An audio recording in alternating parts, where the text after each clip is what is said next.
आइए आज हम पढ़ते हैं अध्याय 3 ऊष्मा और ताप।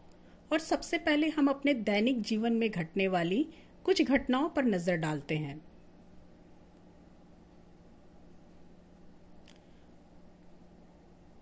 हमने देखा है कि जब सुनार अपने आभूषण तैयार करता है तो वह आभूषण तैयार करने से पूर्व उसे ऊष्मा प्रदान कर उसके तापमान में वृद्धि करता है।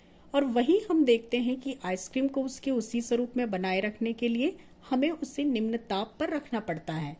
इसी प्रकार की और घटनाओं पर आइए हम नजर डालते हैं। तो एक और हम देखते हैं कि जहां भोजन को सड़ने से बचाने के लिए हम उसे निम्न ताप पर रखते हैं, वहीं भोजन को पकाने के लिए हम ऊष्मा देकर उसके तापमान में वृद्धि करते हैं। गर्मी के दिनों में जहां हमें कूलर, एसी, पंखे की आवश्यकता होती है, वहीं ठंड के दिनों में हम रजाई या कंबल का इस्तेमाल करते हैं। चाय तो हमें गर्म ही अच्छी लगती है, वहीं हम देखते हैं कि कोल्ड ड्रिंक्स हमें ठंडे ही अच्छे लगते हैं। इस प्रकार हम देखते हैं कि हमारे दैनिक जीवन में ये दो शब्द गर्म और ठंडा बहुत महत्व रखते हैं। साथ ही साथ तापमान व ऊष्मा की मात्रा को नियंत्रित रखना हमारी कई आवश्यकताओं के लिए महत्वपूर्ण है। आइए अब हम देखते हैं कि आखिर कोई वस्तु जो है वो कितना गर्म और कितना ठंडा होता है। तो इसके लिए हम एक एक्सपेरिमेंट करते हैं और इस एक्सपेरिमेंट के तहत यहाँ हमने 3 बीकर लिए हुए हैं।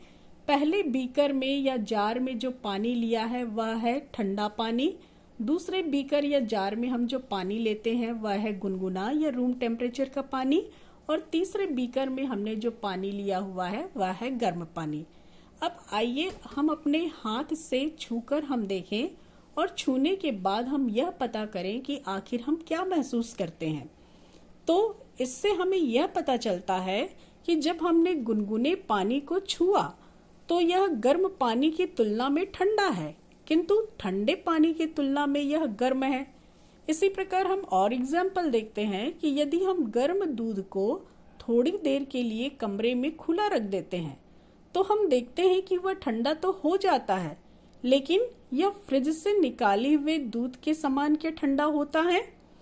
अर्थात केवल छूकर, महसूस कर या देखकर ही यह बताया नहीं जा सकता कि कौन सी वस्तु कितनी गर्म है या कितनी ठंडी। तापमान के प्रति हमारी संवेदनशीलता भरोसेमंद न होने के साथ साथ बहुत सीमित भी है, खासकर आजकल के व्यवहारिक और वैज्ञानिक कार्यों के लिए। जैसे उबलते पानी को छूकर हम में से कोई भी नहीं बताना चाहेगा कि इसका तापमान कितना है। तो इस प्रकार ताप मापन के लिए हमें एक ऐसे पैमाने की जरूरत पड़ी, ऐसी राशि की जरूरत पड़ी जो कि एग्जैक्टली हमें ताप के बारे में बता सके। तो इस प्रकार यहाँ से कंसेप्ट आता है ताप का, और ताप को हम परिभाषित करते हैं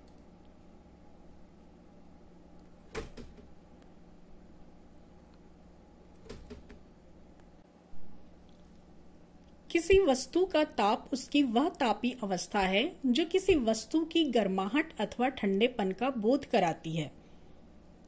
अर्थात गर्माहट अथवा ठंडक के वस्तुपरक मापन को ही हम ताप कहते हैं, और इसका मान प्रत्येक वस्तु के लिए अलग हो सकता है। जब हम दो वस्तुओं के तापमान का अध्ययन करते हैं तो गर्म वस्तु वह कहलाती है जिसका तापमान दूसरी वस्तु की तुलना में अधिक हो। कम तापमान वाली वस्तु ठंडी वस्तु कहलाती है। तापमान इसी का तुलनात्मक परीक्षण है। अब आइए हम दूसरे कंसेप्ट की ओर बढ़ते हैं जो कि है ऊष्मा। और इसके लिए फिर से हम एक एक्टिविटी करते हैं। इस एक्टिविटी को करने के लिए हमने 3 जार या बीकर लिए हुए हैं। पहले जार में जो हमने पानी लिया है उसका तापमान जो है ज्यादा है। दूसरे बीकर में जो पानी लिया है उसका तापमान कम है, अर्थात T1 is greater than T2। और तीसरे बीकर में हम क्या करते हैं कि इन दोनों जारों के पानी को आपस में हम मिला देते हैं। तो इस प्रकार हम देखते हैं कि जब दोनों बीकर के, पहले बीकर में गर्म पानी था, दूसरे बीकर में ठंडा पानी, जब इन दोनों बीकरों के जल को हमने तीसरे बीकर में डाला तो हम देखते हैं कि इस बीकर का ताप एक साम्यावस्था में आ जाता है। यदि इसका ताप T3 है, तब हम देखते हैं कि इस T3 का ताप गर्म जल से कम और ठंडे जल से ज्यादा होता है।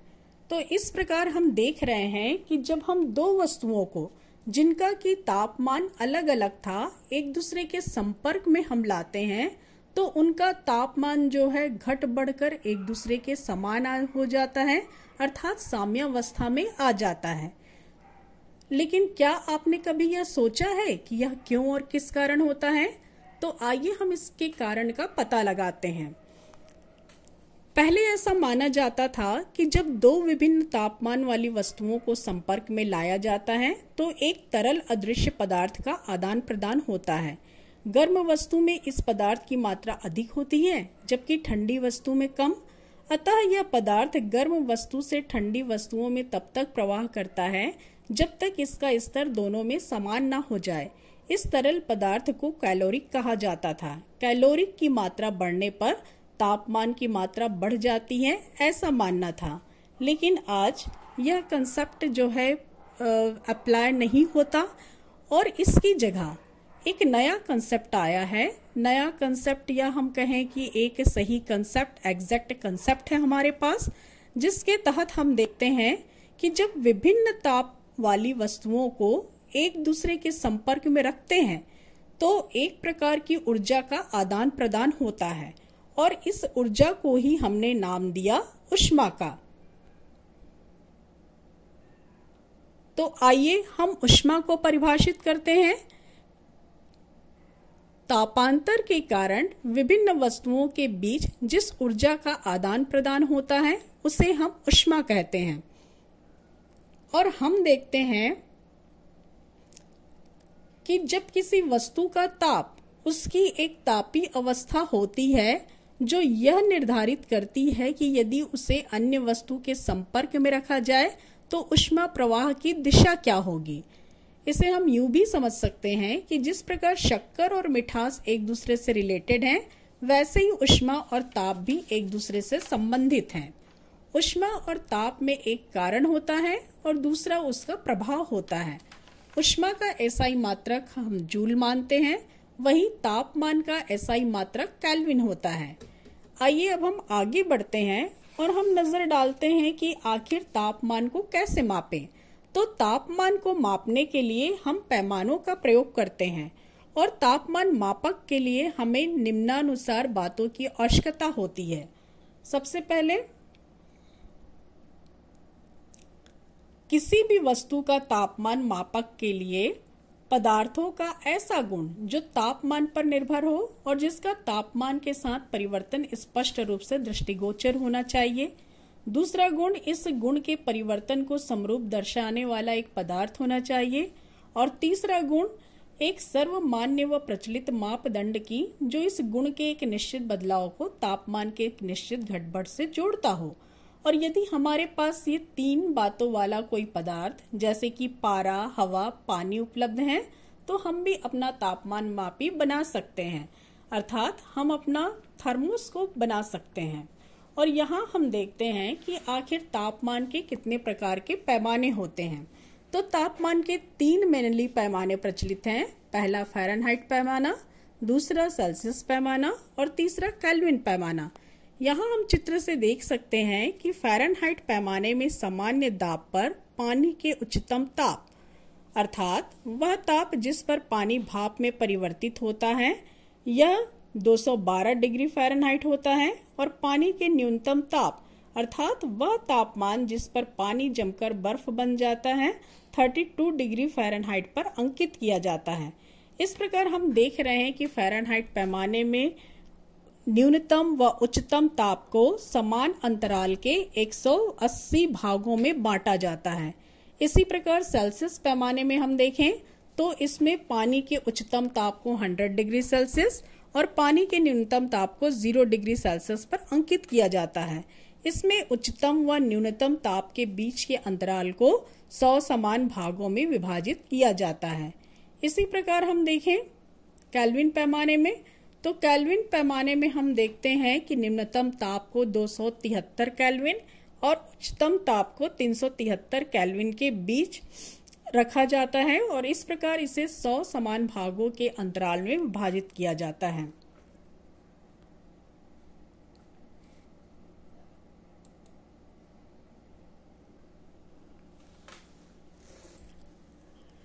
तापमान के पैमानों में संबंध इस प्रकार दिया जाता है। इसके लिए फॉर्मूला होता है प्रथम तापमापी का तापमान पैमाना माइनस निम्नतम बिंदु बटा उच्चतम बिंदु माइनस निम्नतम बिंदु बराबर द्वितीय तापमापी का तापमान पैमाना माइनस निम्नतम बिंदु बटा उच्चतम बिंदु माइनस निम्नतम बिंदु। आइए इसे हम एक एग्जाम्पल के माध्यम से समझते हैं कि यदि किसी कमरे का तापमान 0 केल्विन है तो सेल्सियस पैमाने में उसका तापमान कितना होगा। तो यहाँ पर दो प्रकार के पैमाने हैं हमारे पास, पहला केल्विन पैमाना और दूसरा सेल्सियस पैमाना। आइए हम इसके सूत्र के अनुसार मान रखकर इसकी वैल्यू निकालते हैं। तो हमारा फॉर्मूला बन जाएगा प्रथम तापमापी का तापमान पैमाना अर्थात कैपिटल के केल्विन पैमाना माइनस निम्नतम बिंदु 273 डिवाइडेड बाय उच्चतम बिंदु 373 माइनस न्यूनतम बिंदु मीन्स 273 इक्वल टू द्वितीय तापमापी का तापमान पैमाना दैट इज सेल्सियस पैमाना कैपिटल सी लिख रहे हैं हम इसके लिए, माइनस निम्नतम बिंदु सेल्सियस पैमाने का होता है 0 डिग्री सेल्सियस तो हमने 0 लिखा, डिवाइडेड बाय उच्चतम बिंदु मीन्स 100 माइनस निम्नतम बिंदु मीन्स 0। तो इस प्रकार इससे जब हम आगे सॉल्व करते हैं तो यह हो जाएगा k minus 273 divided by 100 equal to c by 100।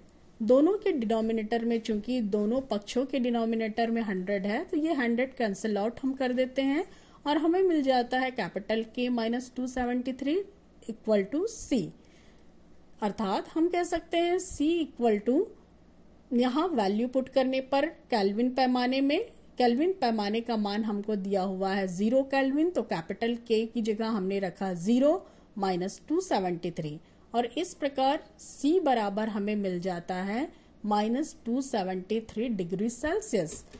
और इस प्रकार ये जो वैल्यू मिली 0 kelvin equal to minus 273 degree Celsius, इसी को ही हम कहते हैं परम शून्य तापमान।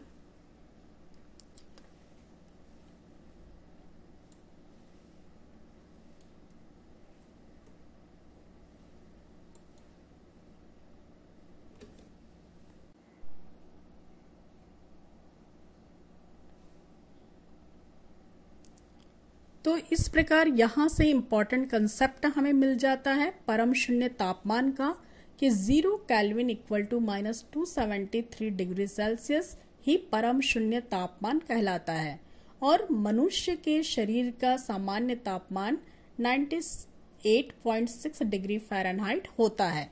और यहाँ से हम देख सकते हैं कि हमारे पास जो सेल्सियस पैमाना, फ़ारेनहाइट पैमाना और केल्विन पैमाना, साथ ही साथ यहाँ हमें फॉर्मूला में र्यूमर्स पैमाना भी दिख रहा है जिसे हमने कैपिटल R से नोट किया है।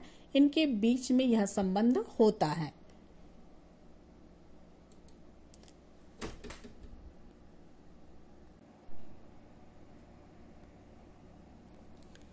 आइए अब हम अगले कंसेप्ट की ओर बढ़ते हैं जो कि है ऊष्मा का संचरण। हमने देखा है कि जिस प्रकार द्रव सदैव ऊंचे तल से निचले तल की ओर बहता है, उसी प्रकार ऊष्मा का प्रवाह भी सदैव ही उच्च ताप वाली वस्तु से निम्न ताप वाली वस्तु की ओर होता है। और यहाँ से हम डिफाइन कर सकते हैं ऊष्मा के संचरण को कि तापांतर के कारण ऊष्मा का एक स्थान से दूसरे स्थान तक हो रहे स्थानांतरण को ऊष्मा का संचरण कहते हैं। और यह 3 प्रकार से होता है। पहला प्रकार कहलाता है चालन। तो चालन के द्वारा ऊष्मा पदार्थ के एक स्थान से दूसरे स्थान तक पदार्थ के कणों द्वारा संचरित होता है। और इसमें हम देखते हैं कि चालन के द्वारा ऊष्मा पदार्थ के एक स्थान से दूसरे स्थान तक पदार्थ के कणों के द्वारा अपना स्थान छोड़े बिना ही संचरित हो जाती है। अर्थात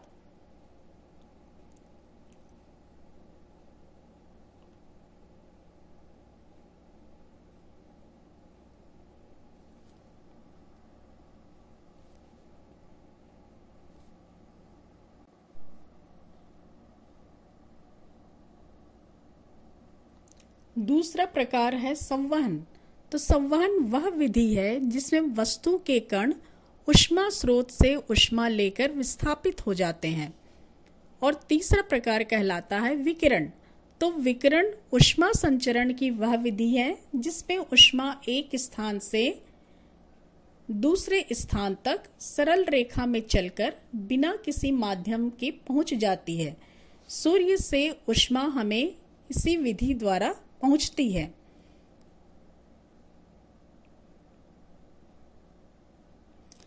और यदि विकिरण द्वारा ऊष्मा किसी तल पर पड़ती है और तल द्वारा अवशोषित कर ली जाती है, तब यह ऊष्मा का अच्छा अवशोषक कहलाता है। ऊष्मा के अच्छे अवशोषक ऊष्मा के अच्छे उत्सर्जक भी होते हैं।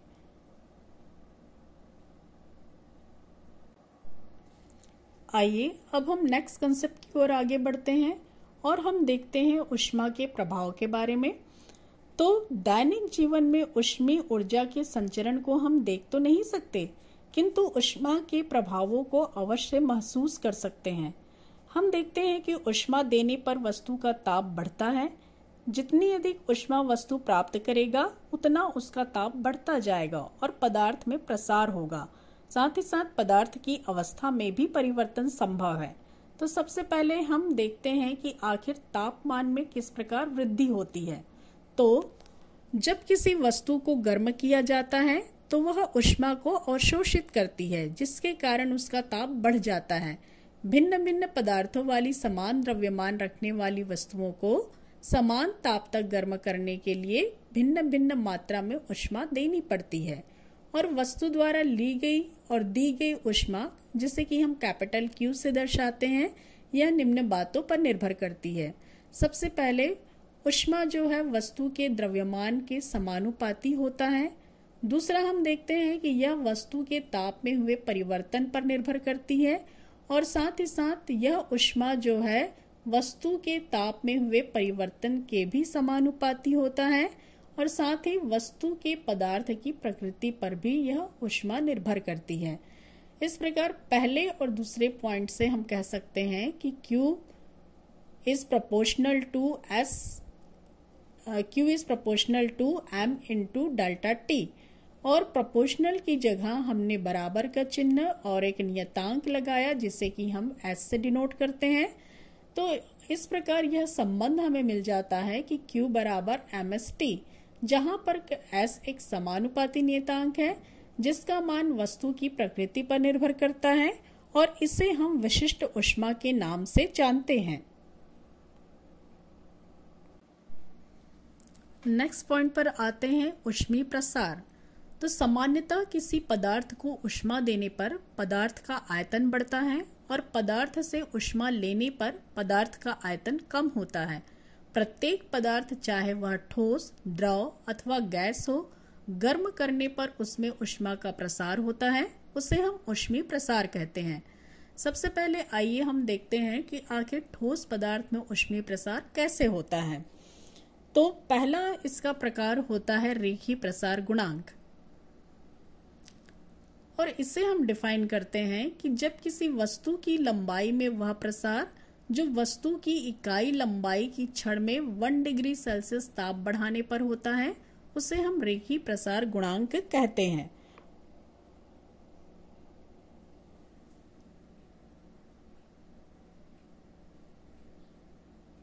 और इसके लिए फॉर्मूला होता है रेखीय प्रसार गुणांक के लिए, इसको कि हम अल्फा से डिनोट करते हैं। और अल्फा इक्वल टू लंबाई में वृद्धि बटा प्रारंभिक लंबाई गुणित ताप में वृद्धि। और अल्टीमेटली लंबाई में वृद्धि बराबर हमें मिलता है रेखीय प्रसार गुणांक गुणित प्रारंभिक लंबाई गुणित तापमान में वृद्धि।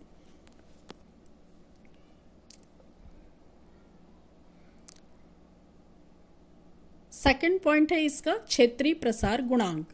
तो क्षेत्रीय प्रसार गुणांक किसी वस्तु के एकांक क्षेत्रफल में वह प्रसार जो वस्तु के एकांक क्षेत्रफल का ताप 1 डिग्री सेल्सियस बढ़ाने पर होता है, क्षेत्रीय प्रसार गुणांक कहलाता है।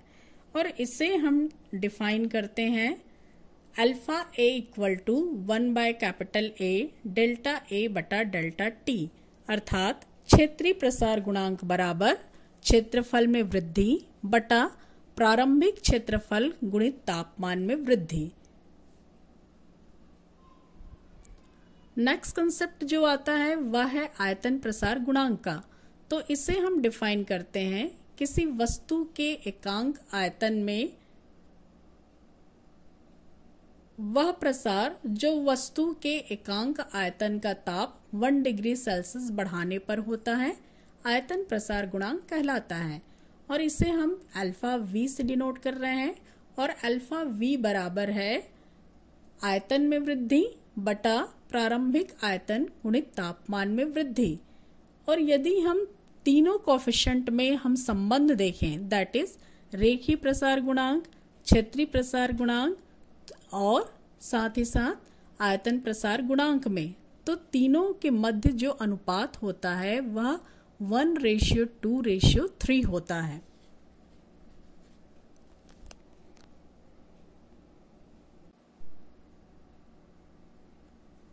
आइए अगला कंसेप्ट हम देखते हैं द्रव पदार्थ में ऊष्मीय प्रसार का। तो जब हम किसी द्रव को बर्तन में भरकर गर्म करते हैं तो पहले बर्तन का प्रसार होता है, फिर द्रव का। अतः आयतन प्रसार 2 प्रकार के होते हैं, आभासी प्रसार और वास्तविक प्रसार।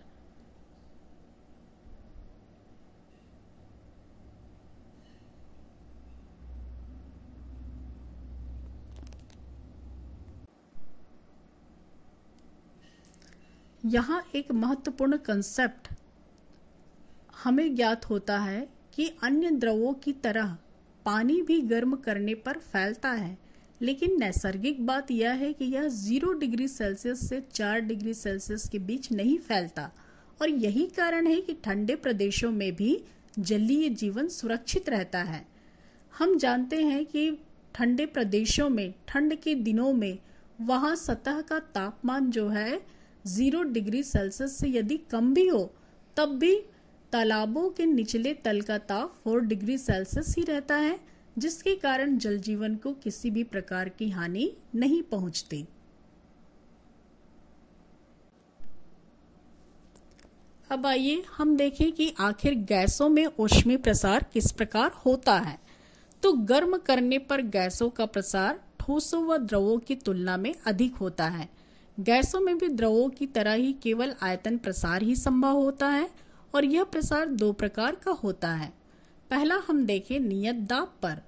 यदि नियत दाब पर गैस का ताप बढ़ाया जाए तो गैस का आयतन बढ़ता है। इस प्रकार के प्रसार को आयतन प्रसार गुणांक कहते हैं। जैसे किसी गुब्बारे को ऊष्मा देने पर उसके भीतर की हवा गर्म होकर फैलने लगती है, यह हम गुब्बारे के बढ़ते आयतन से देख सकते हैं। और इस प्रकार हम डिफाइन करते हैं गैस का आयतन प्रसार गुणांक बराबर आयतन में वृद्धि बटा प्रारंभिक आयतन गुणित तापमान में वृद्धि।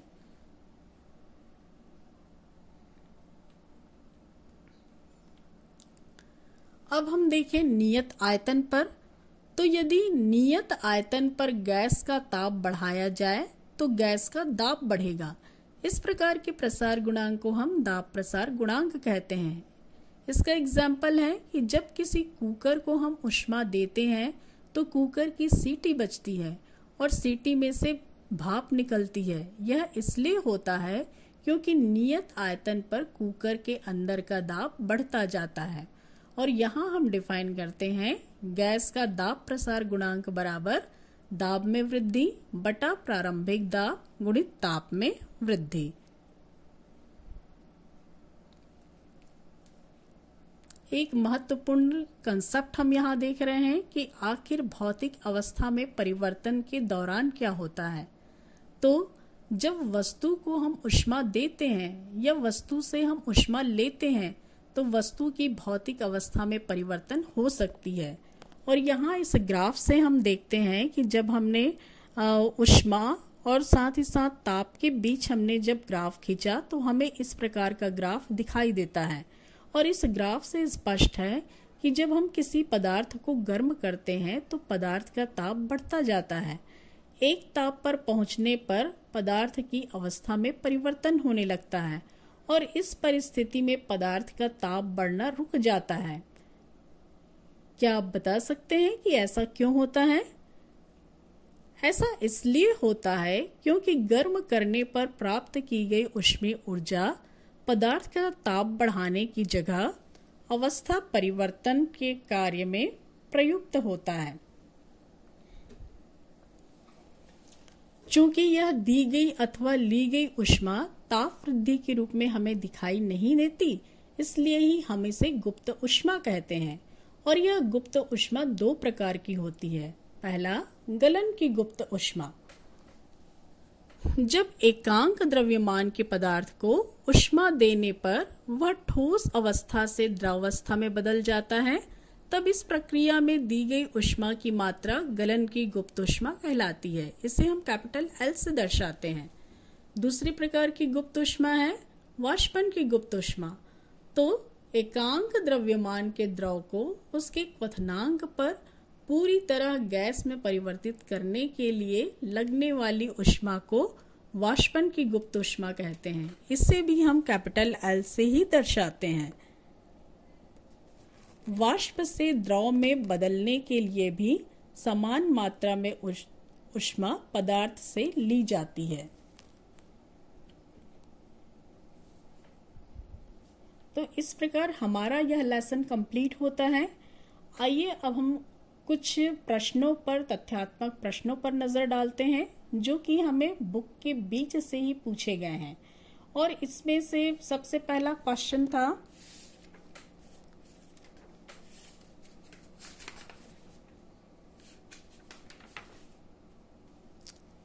किसी वस्तु को छूने पर वह वस्तु गर्म अथवा ठंडी क्यों लगती है? हाथ से छूने पर इन दोनों स्थितियों में ऊष्मा के प्रवाह की दिशा के बारे में आप क्या कहेंगे? तो इसका कारण है कि हमारे शरीर से ज्यादा गर्म वस्तु को छूने पर तथा हमारे शरीर से ठंडी वस्तु को छूने पर वह ठंडी लगती है। हाथ से जब हम छूते हैं तो इन दोनों ही स्थितियों में ऊष्मा के प्रवाह की दिशा हमेशा गर्म वस्तु से ठंड वस्तु की ओर ही होगी। अगले क्वेश्चन की ओर हम बढ़ते हैं और जिसमें हमें यह पूछा गया है कि ठोस पदार्थों में ऊष्मा का संचरण संवहन के द्वारा क्यों नहीं हो सकता? तो ठोस पदार्थों में ऊष्मा का संचरण संवहन के द्वारा इसलिए नहीं हो सकता क्योंकि ठोस पदार्थों के कण एक स्थान पर स्थिर रहते हैं।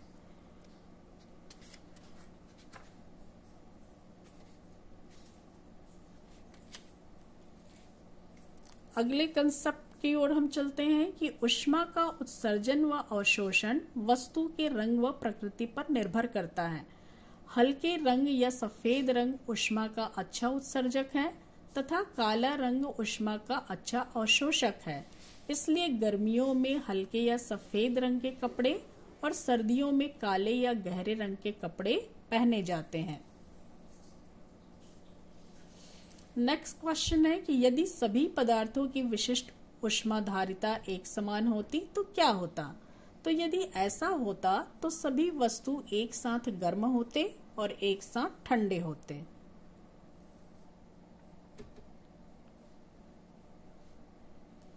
नेक्स्ट क्वेश्चन था कि आग की चिंगारी को बुझाने के लिए पानी का छिड़काव क्यों किया जाता है?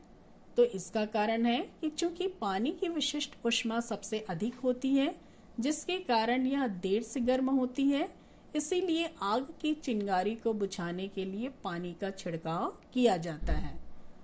नेक्स्ट हमारा क्वेश्चन है कि बिजली व टेलीफोन के तारों को ढीला क्यों छोड़ा जाता है? साथ ही साथ कंक्रीट से बनी सड़कों में ब्लॉक्स के बीच में खाली जगह छोड़ दिया जाता है, क्यों? तो इसका कारण है सामान्यतः पदार्थ को ऊष्मा देने पर पदार्थ का आयतन बढ़ता है और पदार्थ से ऊष्मा लेने पर पदार्थ का आयतन कम हो जाता है। इसीलिए बिजली व टेलीफोन के तारों को हम ढीला छोड़ देते हैं और साथ ही कंक्रीट से बनी सड़कों में ब्लॉक्स के बीच में खाली स्थान छोड़ दिया जाता है।